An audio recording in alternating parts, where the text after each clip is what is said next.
કરોડોના કૌભાંડ મામલે સીઆઈડી ક્રાઇમે 7 આરોપીઓની ધરપકડ કરી। ત્યારે ઝડપાયેલા 7 આરોપી પૈકી એક આરોપી હિંમતનગરના મહેતાપુરા વિસ્તારનો રહેવાસી છે। આરોપી આશિક બીજેડ ગ્રુપની ઓફિસમાં 8000માં નોકરી કરતો હતો। બીજેડ ગ્રુપનું સાબરકાંઠા, અરવલ્લી સહિત રાજસ્થાનમાં એજન્ટોનું રોકાણકારો સાથે એક મોટું નેટવર્ક હોવાની પણ શક્યતા છે। ત્યારે છેલ્લા 4 દિવસથી સીઆઈડી ક્રાઇમની ટીમે સાબરકાંઠા, અરવલ્લી સહિત રાજસ્થાનમાં ધામા નાખ્યા છે। હજુ પણ કેટલાક એજન્ટો ભૂગર્ભમાં ઉતરેલા છે, જેને ઝડપી લેવા સીઆઈડી ક્રાઇમે તપાસ તેજ કરી છે।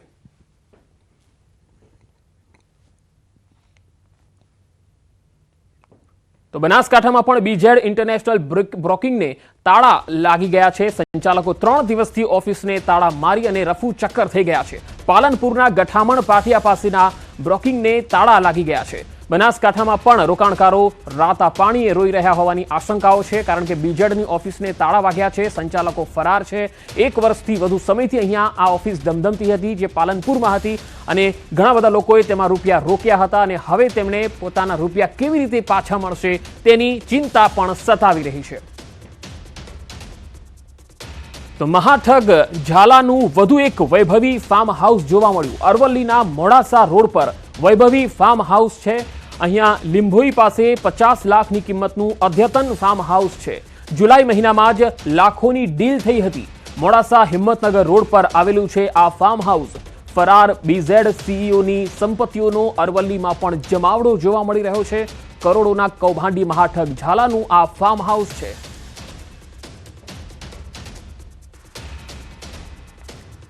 તો અરવલ્લીમાં બીઝેડ ફાઇનાન્સ સર્વિસમાં નોકરી કરતા યુવકની અટકાયત કરવામાં આવી છે।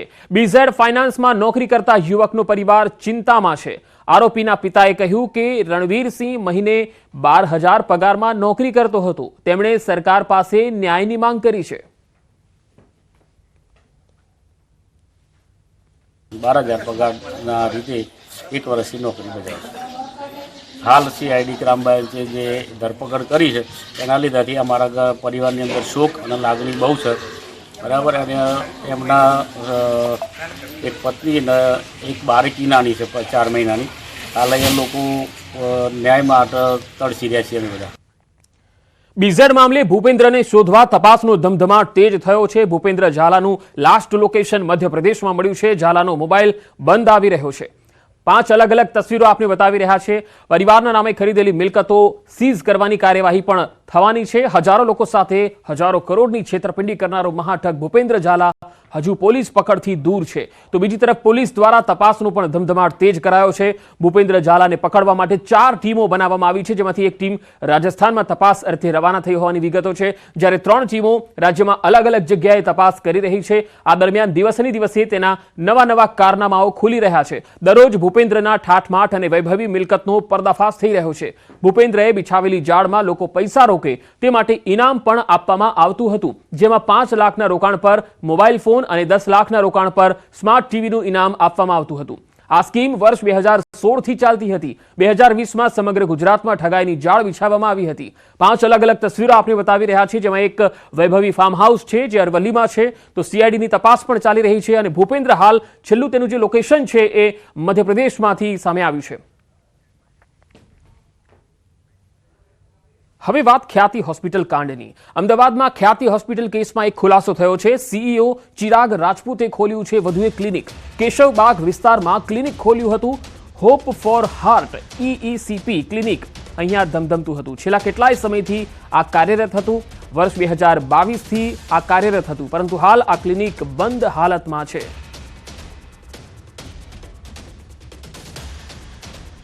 ખ્યાતિ હોસ્પિટલ કાંડના મુખ્ય સૂત્રધાર ચિરાગ રાજપૂતનું વધુ એક ક્લિનિક છે તે સામે આવ્યું છે, કે જે કેશવબાગની જે નજીક આવેલી શિવાલિક બિલ્ડિંગ છે, કે જેમાં 3જા માળે 301 નંબરમાં તેમનું ક્લિનિક છે તે ચાલતું હતું।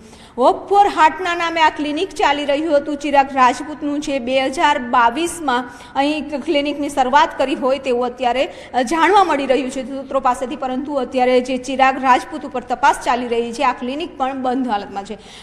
301 અને 302 આ 2 રૂમ રૂમ હતા કે જ્યાં તેઓનું ક્લિનિક છે તે ચલાવવામાં આવતું હતું. આ બંને રૂમ અત્યારે બંધ હાલતમાં છે. અહીં જો કે કોઈ સર્વન્ટ કે નર્સ કોઈ જ લોકો અહીં જોવા મળતા નથી. એટલે અત્યારે તપાસનો ધમધમાટ ચાલી રહ્યો છે. તપાસ તેજ થઈ રહી છે અને તેઓના તમામ ઉપર કાર્યવાહી છે તે કરવામાં આવી રહી છે. ત્યારે પછી એક કાંડ જોવા મળી રહ્યા છે. તો સાથે સાથે તેઓના જે ક્લિનિક ચાલતા હતા તેઓનું પણ અત્યારે માહિતી છે તે મળી રહી છે. કેમેરામેન હિરેન શાહ સાથે વિપુ પટેલ, ન્યૂઝ 18 ગુજરાતી, અમદાવાદ.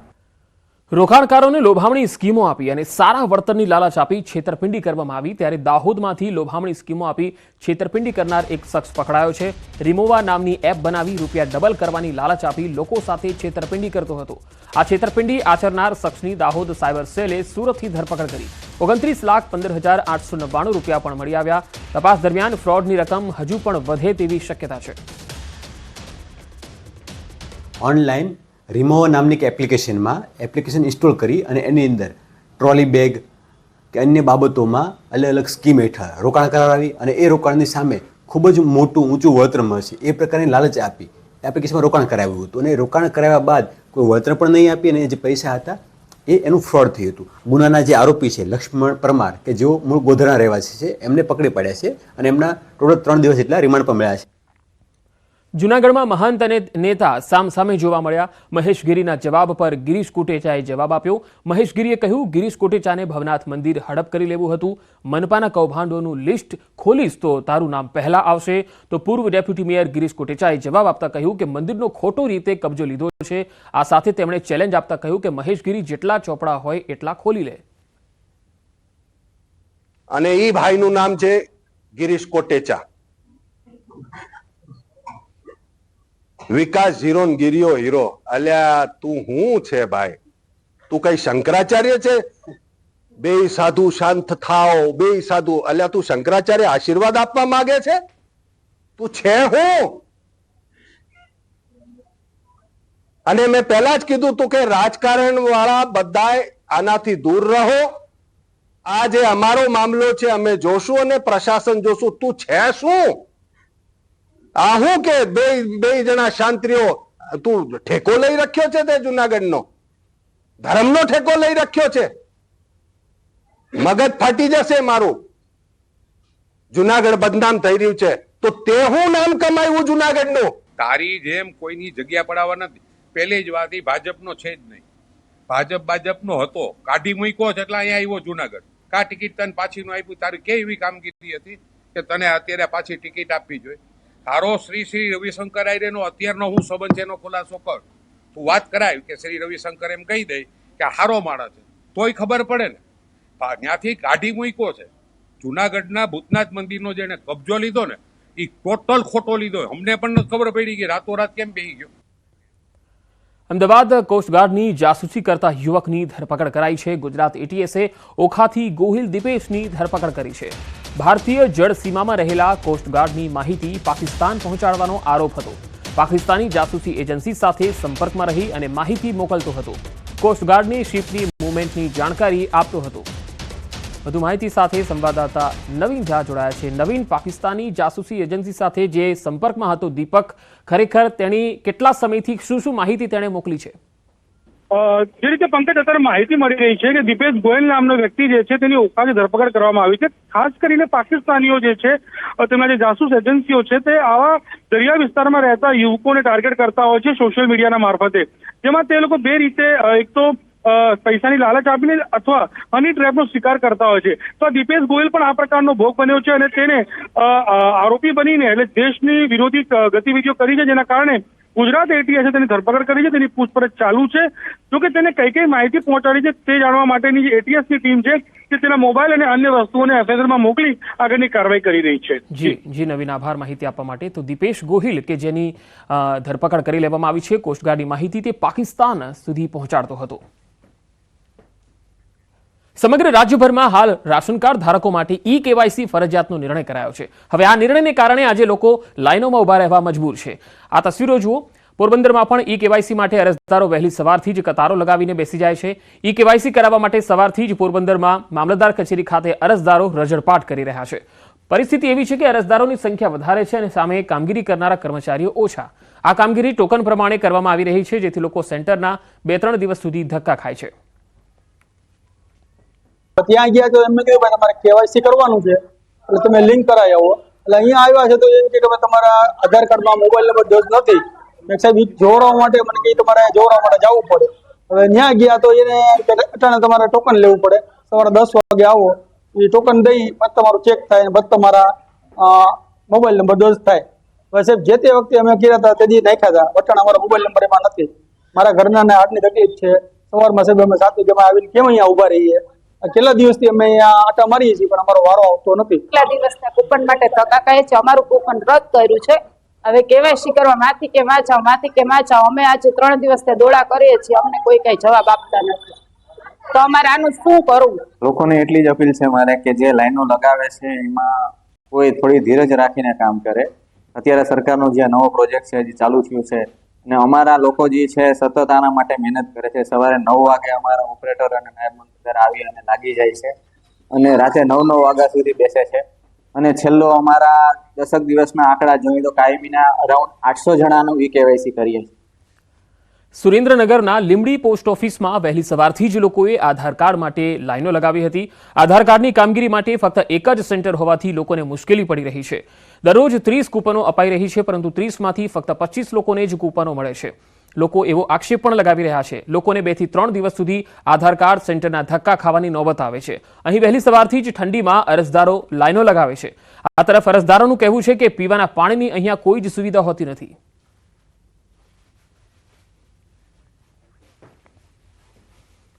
કચ્છ જિલ્લાના ભચાઉમાંથી ફરી એકવાર ડ્રગ્સ પકડાયું. 1,47,00,000 કોકાઈન સાથે 4 લોકોને ઝડપી પાડ્યા. આરોપીઓ પંજાબથી કચ્છ ડ્રગ્સની ડિલિવરી કરવા આવ્યા હતા.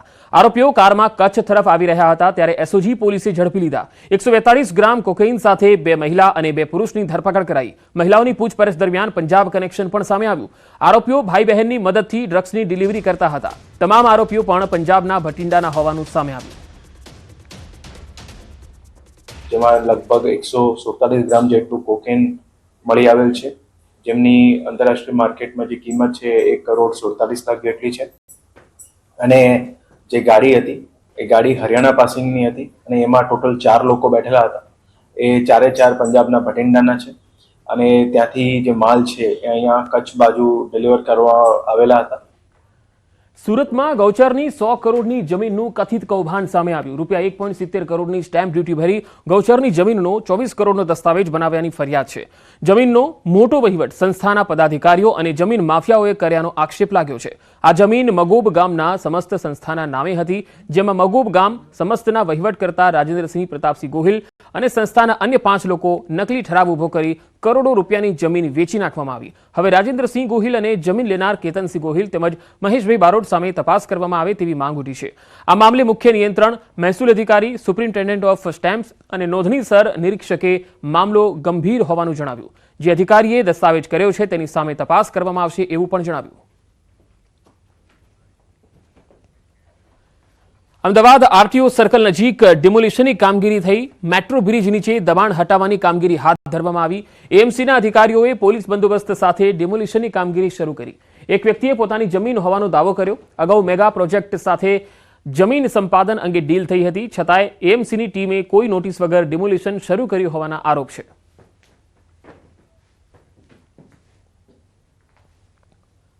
કચ્છ જિલ્લાના ભુજમાંથી અજાણી મહિલાનો મૃતદેહ મળ્યો. ભુજના દંતેશ્વર મહાદેવ મંદિરની પાછળથી મહિલાનો મૃતદેહ મળ્યો. મોચીરાઈ રોડ પર કૂવામાં મહિલાનો મૃતદેહ મળી આવ્યો. ભુજ ફાયર વિભાગે મૃતદેહને બહાર કાઢ્યો. સમગ્ર મામલે પોલીસે વધુ તપાસ હાથ ધરી.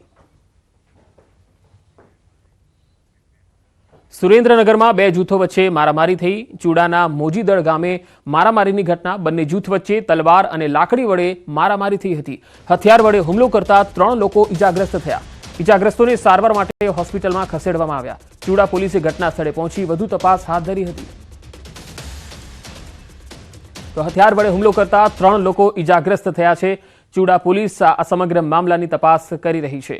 તસવીરોમાં જોઈ શકાય છે કે કેવી રીતે 2 જૂથ સામસામે આવી ગયા હતા અને હથિયારો સાથે બાખડવા લાગ્યા.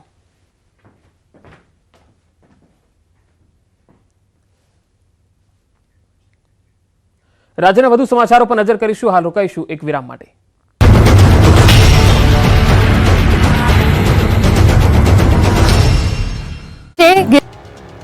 અંજારના ભુવડ નજીક જ એક કેમિકલ કંપની આવી રહી છે અને જેની લોક સુનાવણી શરૂ થાય તે પહેલા જ 20 ગામના લોકોએ અધિકારીઓને ઘેર્યા। અંજારમાં ખાનગી કંપની માટે લોક સુનાવણી યોજાઈ, જેના વિરોધમાં 20થી વધુ ગામના લોકો ભેગા થયા। ભુવડ, ખેડોઈ અને આસપાસના ગામના રહેવાસીઓએ આ કેમિકલ કંપનીનો વિરોધ કર્યો। લોકોએ મોટી સંખ્યામાં એકત્રિત થઈને લોક સુનાવણીનો વિરોધ કર્યો। લોક સુનાવણી રદ કરવાની માંગ સાથે સ્થાનિકોએ હલ્લાબોલ કર્યો। વિરોધ વચ્ચે પણ પ્રાંત અધિકારી ટસનામસ ન થયા અને સુનાવણી રદ ન કરતા લોકો વધુ ભડક્યા। સ્થાનિકોએ સુનાવણી સ્થળે જ ધરણા શરૂ કર્યા। અંદાજિત 700 થી 800 લોકોએ ઉગ્ર વિરોધ પ્રદર્શન કરતા પ્રાંત અધિકારી અને જીપીસીબી અધિકારીને પરસેવો છૂટી ગયો।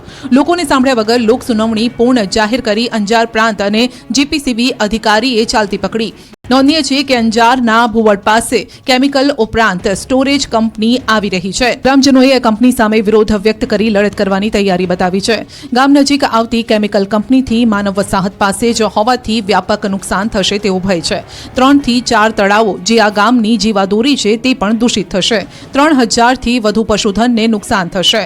આ વિસ્તારમાં બાગાયતી અને ખેતીના પાકોમાં પણ વ્યાપક નુકસાન થશે તેવો લોકોને ડર છે। વડોદરામાં દબાણકર્તાઓ પર 10 દિવસથી તવાઈ ચાલી રહી છે। વિવિધ વિસ્તારમાં ખડકી દેવાયેલ દબાણો પર બુલડોઝર ફરી વળ્યું છે। વડોદરાના મનપા કમિશનર દિલીપ રાણા એક્શન મોડમાં છે। શહેરમાં સતત 10મા દિવસે દબાણ હટાવવાની કાર્યવાહી યથાવત છે। ગુરુવારે પિરામિતા રોડ પર આવેલું ફિશ માર્કેટ સીલ કરાયું। રાવપુરા પોલીસના ચુસ્ત બંદોબસ્ત સાથે ફિશ માર્કેટ સીલ કરવામાં આવ્યું। અનેક નોટિસ બાદ પણ પરવાના ફી ન ભરતા ફિશ માર્કેટ સીલ કરાયું। છેલ્લા 5 વર્ષથી વધુ સમયથી નોટિસ આપ્યા છતાં પણ કોઈ કાર્યવાહી કે પછી ફી નહોતી ભરવામાં આવતી, જેથી વડોદરા કોર્પોરેશનની માર્કેટ શાખા અને દબાણ શાખાની સંયુક્ત કાર્યવાહી અહીં ચાલી। શહેરના રાજમહેલ રોડ ઉપર પિરામિતા પોળની અંદર આવેલા મચ્છી માર્કેટ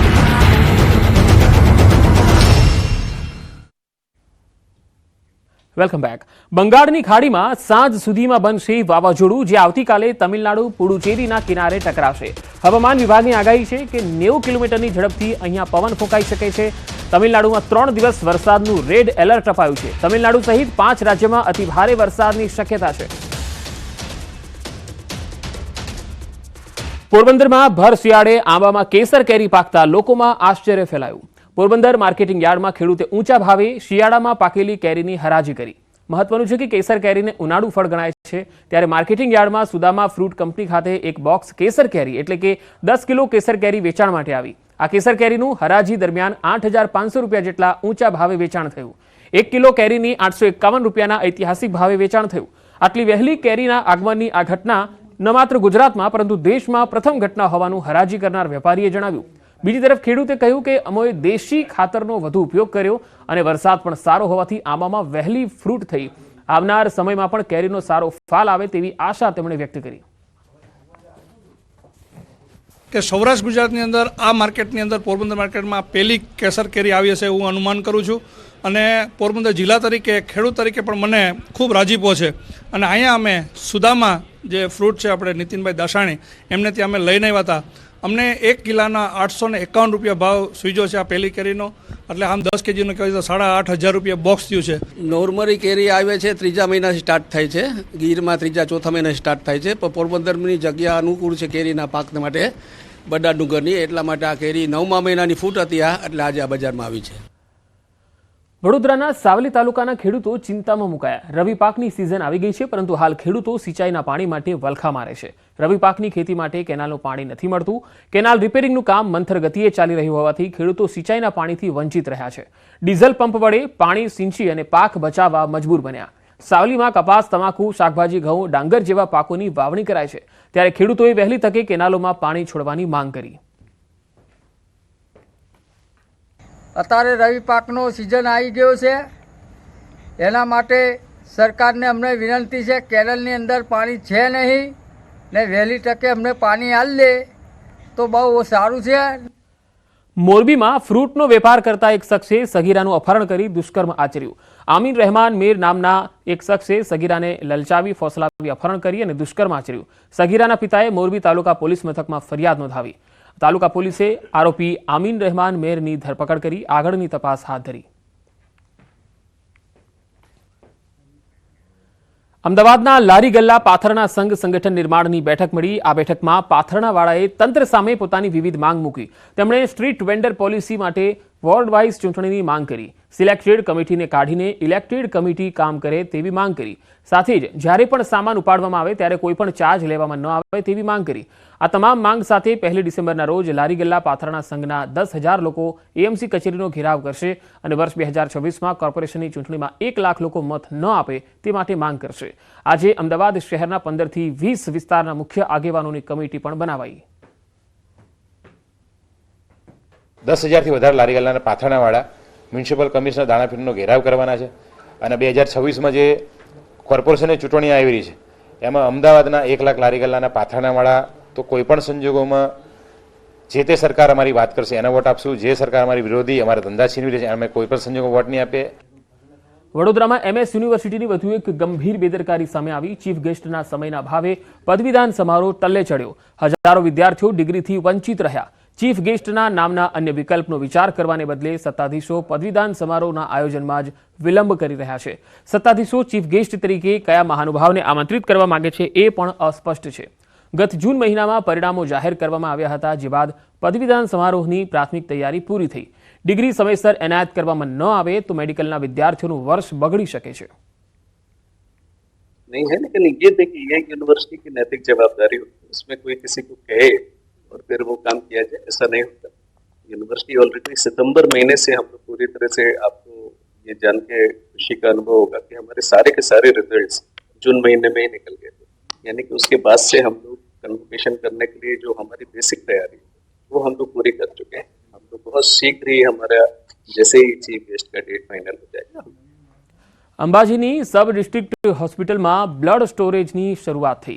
ઇમરજન્સીમાં લોકોને લોહી મળી રહે તે માટે બ્લડ સ્ટોરેજ ખુલ્લું મુકાયું. પેથાણી બ્લડ બેંક સાથે ટાઈઅપ કરીને અંબાજીમાં બ્લડ ડોનેશન કેમ્પ યોજાયો, જેમાં હોસ્પિટલના સ્ટાફ સહિત મોટી સંખ્યામાં લોકોએ બ્લડ ડોનેટ કર્યું. કેમ્પસમાં 60થી વધુ બોટલ બ્લડ એકત્રિત કરાયું. હોસ્પિટલના સુપરિન્ટેન્ડન્ટે આ બ્લડ સ્ટોરેજ આદિવાસી સમાજના દર્દીઓ, પ્રસૂતાઓના મૃત્યુદરને ઘટાડવા અસરકારક સાબિત થશે તેવી આશા વ્યક્ત કરી. હોય તેમજ જે ડિલિવરીના દર્દી હોય તેને જરૂરિયાત પડે ત્યારે લોહી લેવા માટે એમને પાલનપુર જવું પડતું હતું અને આ બ્લડ સ્ટોરેજ સેન્ટર ચાલુ કરવાના કારણે તેઓને જે સરકારની જે યોજના તેમજ PMJY યોજના છે તેમને સંપૂર્ણ ફ્રીમાં લોહી મળી રહેશે, જેના કારણે તેમનું મૃત્યુદર પણ ઘટી શકશે અને જરૂરિયાતવાળા દર્દીને આપણે લોહી પણ પૂરું પાડી શકીશું. રાજ્ય સરકારે કરેલા ઠરાવનું આખરે સુરત પાલિકાએ અમલીકરણ કર્યું. રાજ્ય સરકાર દ્વારા વર્ષ 2022માં એક ઠરાવ કરાયો હતો, જેમાં સંસ્થાઓને ગુજરાતી ભાષામાં સાઇન બોર્ડ અને દિશા નિર્દેશ બોર્ડ લગાડવા નોટિસ અપાઈ હતી.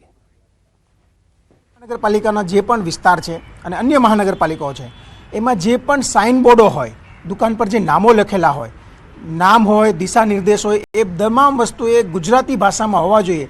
એની માંગ મારી 2019થી હતી. મહિનાની 2022માં રમતગમત અને યુવા અને સાંસ્કૃતિક વિભાગ દ્વારા એક ઠરાવ કરેલો હતો. એ ઠરાવમાં એવું દર્શાવેલું હતું કે કોઈ પણ સરકારી કે અર્ધ સરકારી યુનિટ હોય, કોઈ પણ જાહેર સ્થળ હોય, નામ હોય, દિશા નિર્દેશ હોય, કોઈ પણ સૂચન હોય, એક જાહેર સ્થળ પર જાહેરાત હોય કે અંગ્રેજી કે હિન્દીની સાથે સાથે ગુજરાતીમાં હોવું ફરજિયાત છે. પરંતુ સુરત મહાનગરપાલિકા આનો અમલ કરતી નહોતી, મ્યુનિસિપલ કમિશનરશ્રી આનો અમલ પર કરતા નહોતા. એટલે એ બાબતે એક ફરિયાદ એક લેટર દ્વારા મેં માનનીય મુખ્યમંત્રીશ્રીને લખેલો અને સુરત શહેરના અલગ અલગ વિસ્તારમાંથી 400થી વધુ પુરાવો એમની સમક્ષ રજૂ કરેલા. નામ લખેલા છે એ અન્ય ભાષામાં છે, માનો કે ઇંગ્લિશમાં કે હિન્દીમાં, તો સાથે સાથે ગુજરાતીમાં લખવા ફરજિયાત છે. આ મારી માંગ હતી અને સુરત મહાનગરપાલિકાએ આજથી એમનો અમલ કરવાનો શરૂ કર્યો છે.